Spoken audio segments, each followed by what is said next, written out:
Esrog is a complicated fruit. On the outside, we search each year for the most beautiful esrog, and we pay a lot of money for an esrog that has no blemishes and has the perfect shape. But on the inside, the fruit is tart, bitter, angry that you had the audacity to cut it open and ruin its good looks. The esrog reminds me of people. We spend a lot of time, money, and energy on our appearance, our skin, our hair, our physique, our clothes.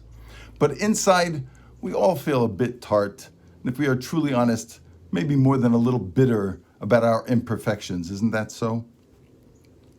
Do you know anyone who truly thinks they are perfect? If you do, don't walk, run from that person, as they are likely to be a narcissist, or even worse, a psychopath. So isn't it interesting that right after Yom Kippur, where we are given a clean slate to start over, to get it right this year, we busy ourselves with looking at the external of this internally bitter, sour, angry fruit? I think there's a really strong message here about what it means to be a human being and what it means to be a Yid. Being a human being, by definition, means that we will never be perfect. And because we grow up surrounded by messages that tell us the opposite, Ein davar ha'omer lifnei haratzain, where there's a will, there's a way, we can be whatever we want, do whatever we want, achieve whatever we want. So then when we struggle to achieve our unrealistic goals, when we don't get accepted to the right school, we don't get the promotion that we expected, our imperfections make us bitter, sour, angry inside. So after the reset button of Yom Kippur, when we are most likely to fall for the illusion of perfection, this year I'll get it perfectly right, along comes the esrog and reminds us it is not to be. We may fool others and even ourselves with our exterior, but inside, we will always be imperfect. It is our nature. But the esrog's message doesn't stop there. The esrog teaches us that externalities, appearances, are important. But what is most important is what you do with the esrog. You use it properly with its internal imperfections, and you have somewhat paradoxically achieved perfection. That is the true meaning of the well-known story of Rabbi Chil Michal of Zlotchev, a Talmud of the Baal Shem Tov and the Mezritcher Maggid.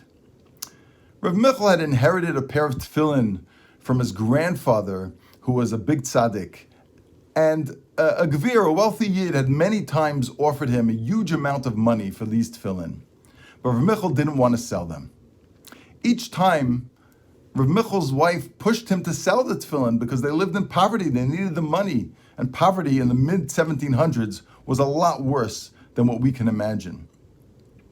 In any case, as the story goes, one year there wasn't a single esrog in the entire shtetl of Zlotchev, until on Erev Yom Tov a man arrived in town with one beautiful esrog that he was willing to sell, but supply and demand only at an exorbitant price.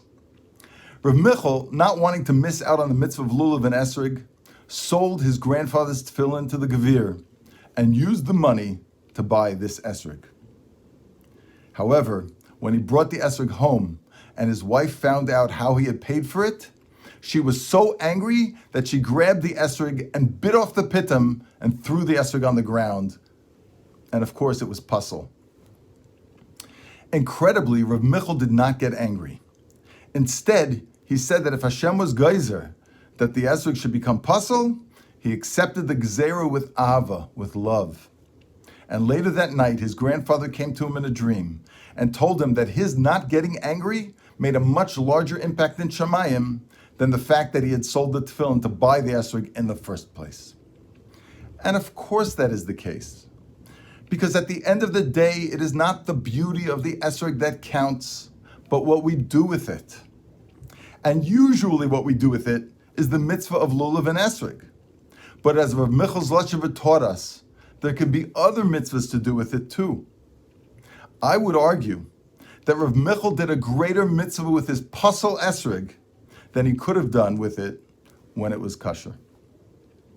The lesson of the esrog and the lesson of Rav Michal Zlotchev is that what is really important is what we do with our imperfections. The externalities of life always cover up the inner reality of imperfection.